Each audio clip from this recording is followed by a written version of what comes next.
दोस्तों, जिस दिन अल्लाह के प्यारे नबी हज़रत मोहम्मद सल्लल्लाहु अलैहि वसल्लम का विसाल हुआ, वो दिन मदीना वालों के लिए रात से भी ज़्यादा काला था। मदीना में हर शख्स रो रहा था। उस वक्त एक सहाबी थी, जब उनको अल्लाह के प्यारे नबी की वफ़ात की खबर पहुंची तो वो ज़ारो कतार रोने लगी। फिर वो सहाबी दुआ करने लगी, या अल्लाह, जब हमारे प्यारे नबी ही इस दुनिया में नहीं रहे तो फिर मुझे इन आँखों की कोई ज़रूरत नहीं है, क्योंकि इन आँखों में ठंडक इसीलिए थी कि वो अल्लाह के प्यारे नबी को देखा करती थी। या अल्लाह, अब मुझे यह आँख नहीं चाहिए, मेरी आँखों की बिनाई ले ले। इसी तरह से एक दूसरे सहाबी हज़रत अब्दुल्ला बिन उवैस मदीना के बाज़ार में खड़े थे। उनको जैसे यह खबर मालूम चली कि अल्लाह के प्यारे नबी इस दुनिया में नहीं रहे तो वो यह सदमा बर्दाश्त ना कर सकी और इसी सदमे में वो फौत हो गई। जब आप सल्लल्लाहु अलैहि वसल्लम का विसाल हुआ तो उस वक्त हज़रत अबू बकर सिद्दीक रज़ी अल्लाह तआला अन्हो मदीना शरीफ से 2 मील दूर थी। उनके पास में जैसे यह खबर पहुंची तो वो जल्दी जल्दी आपके घर पहुंचे, क्योंकि प्यारे नबी का जो घर था वो उनकी बेटी का ही घर था, यानी कि वो उनकी बेटी हज़रत आयशा का ही घर था। हज़रत अबू बकर सिद्दीक रज़ी अल्लाह तआला अन्हो घर में दाखिल हुए तो बेटी हज़रत आयशा ने जैसे ही अपने वालिद को देखा तो उसके सब्र का बंधन टूट गया, उसकी आंखों से आंसू जारी हो गई। यह देखकर हज़रत अबू बकर ने बेटी हज़रत आयशा के सर पर अपना हाथ रखा और फरमाया कि बेटी सब्र करो, परेशान ना हो, क्योंकि अल्लाह का कुरान कहता है कि सारी कायनात चली जाएगी, यानी कि हर एक को मौत आनी है, चाहे वो कोई भी हो। बाकी रहने वाली ज़ात सिर्फ अल्लाह की ज़ात है। उसके बाद हज़रत अबू बकर सिद्दीक कहने लगे, बेटी प्यारे नबी का आखिरी दीदार तो करवाओ। उस वक्त अल्लाह के नबी के रूखे अनवर पर कपड़ा डाला हुआ था, यानी कि सफ़ेद चादर डाली हुई थी। जब चादर को हटाया गया तो हज़रत अबू बकर भी सब्र ना कर सकी, आपकी आंखों से भी आंसू जारी हो गई। यह देखकर बेटी हज़रत आयशा ने फरमाया कि अब्बा जान, आप तो मुझे सब्र की तलकीन कर रही थी, अब आप भी सब्र करें। उसके बाद हज़रत अबू बकर सिद्दीक रज़ी अल्लाह तआला अन्हो ने अल्लाह के प्यारे नबी की पेशानी का बोसा लिया। दोस्तों, जिस वक्त अल्लाह के प्यारे नबी हज़रत मोहम्मद सल्लल्लाहु अलैहि वसल्लम का विसाल हुआ, उस वक्त हज़रत उमर फारूक रज़ी अल्लाह तआला अन्हो मस्जिद नबवी में बैठे हुए थे। उनको जब किसी ने यह आकर बताया कि अल्लाह के प्यारे नबी का विसाल हो गया है तो वो जलाल में आ गई। उन्होंने अपनी तलवार हाथ में उठाई और तलवार लेकर खड़े हो गई और कहने लगी कि ए लोगों, सुन लो, अब अगर कोई मुझसे आकर यह बात कहेगा कि मोहम्मद सल्लल्लाहु अलैहि वसल्लम वफ़ात पा गए हैं तो मैं उसकी गर्दन उड़ा दूंगा, मैं उसका कत्ल कर दूंगा। यह देखकर सारे सहाबाए किराम परेशान हो गए, क्योंकि उन्हें मालूम था कि अल्लाह के प्यारे नबी वाकई में इस दुनिया से रुखसत हो गए हैं। दोस्तों, उस वक्त हज़रत उस्मान गनी रज़ी अल्लाह तआला अन्हो एक जगह पर बैठे हुए थे। जैसे ही उनको यह खबर मिली तो वो एकदम से दीवार के एक तरफ जा लगे। कौन आ रहा है, कौन जा रहा है, कौन किससे बात कर रहा है, उन्हें कुछ भी मालूम नहीं था। वो अफसोस के अंदर इतने मदहोश हो चुके थे कि आने वालों की उन्हें कोई खैरो खबर नहीं थी।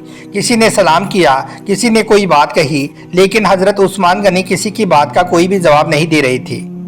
दोस्तों, अल्लाह के प्यारे नबी हज़रत मोहम्मद सल्लल्लाहु अलैहि वसल्लम का जब विसाल हुआ तो उस वक्त हज़रत अली रज़ी अल्लाह तआला अन्हो कहीं गए हुए थे। उनके पास में जैसे यह खबर पहुंची तो वो आपके हुजरे में फ़ौरन तशरीफ़ ले आई और लाकर एक तरफ खड़े हो गई।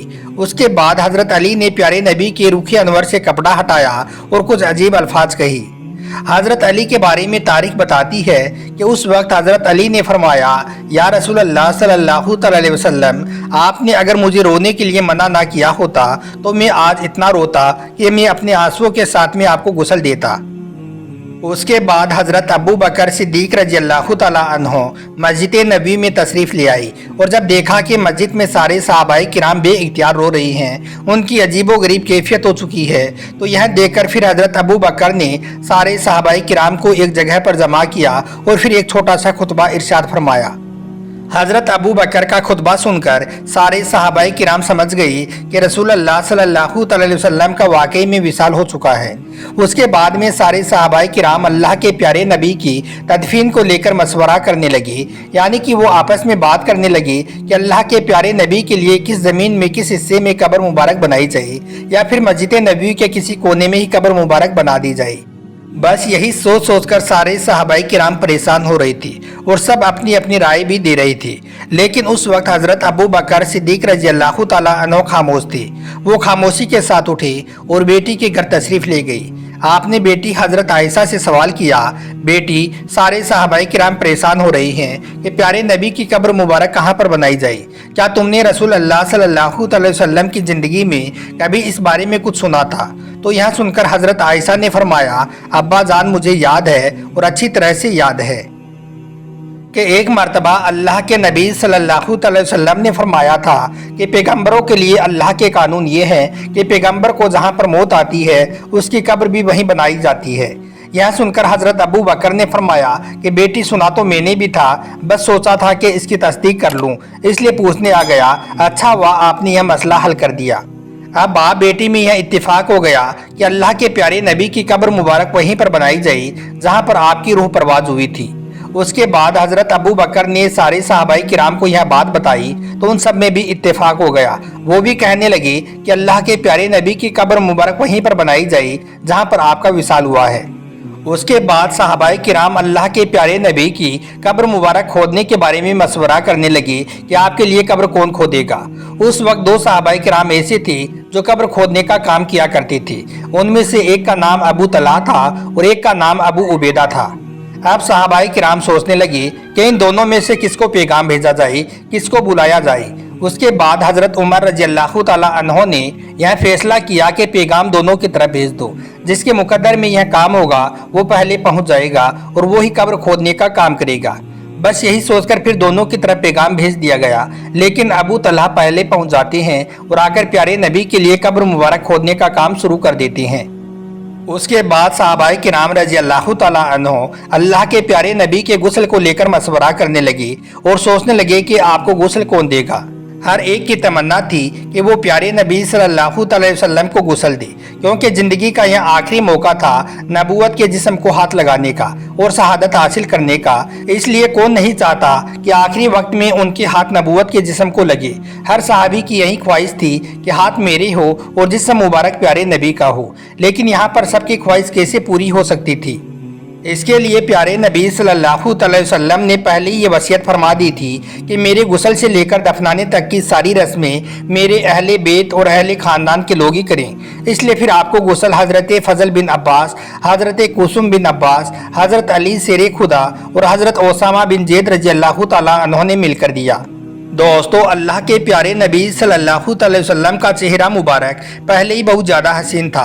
आपका चेहरा पहले ही चांद से ज़्यादा चमक रहा था, लेकिन आपको गुस्ल देने के बाद में आपका चेहरा मुबारक और भी ज़्यादा चमकने लगा। गुस्ल के बाद में सहूल गांव में बने हुए 3 सूती कपड़ों का कफन बनाया गया। इनमें कमीज़ व अमामा नहीं थी। आपके जनाजे की नमाज पहले मर्दों ने, फिर औरतों ने और उसके बाद में बच्चों ने अदा की। आपका जनाजा मुबारक हुजरा मुकद्दस के अंदर ही था। बारी बारी से लोग हुजरे के अंदर आते रहे और नमाज अदा करते रहे। यहाँ पर कोई भी इमाम नहीं था। उसके बाद अल्लाह के प्यारे नबी सल्लल्लाहु अलैहि वसल्लम के जिस्म अतहर को हज़रत अली, हज़रत फ़ज़ल बिन अब्बास और हज़रत कुसुम रज़ियल्लाहु ताला अन्हु ने कब्र मुबारक के अंदर उतारा। दोस्तों, हम आपको बता दें कि अल्लाह के प्यारे नबी हज़रत मोहम्मद सल्लल्लाहु अलैहि वसल्लम ने वफ़ात के बाद में ना ही कोई दिरहम छोड़ी और ना ही कोई दिनार छोड़ा और ना ही कोई कनीज़ और गुलाम छोड़ा। सिर्फ आपने अपना एक सफ़ेद खच्चर और कुछ हथियार छोड़ी और थोड़ी बहुत ज़मीन जो आम मुसलमानों पर सदका करके छोड़ी गई थी। बस यही कुछ छोड़कर आप इस दुनिया से हमेशा हमेशा के लिए पर्दा फरमा गए। सलाम हो अल्लाह के नबी हज़रत मोहम्मद सल्लल्लाहु अलैहि वसल्लम पर।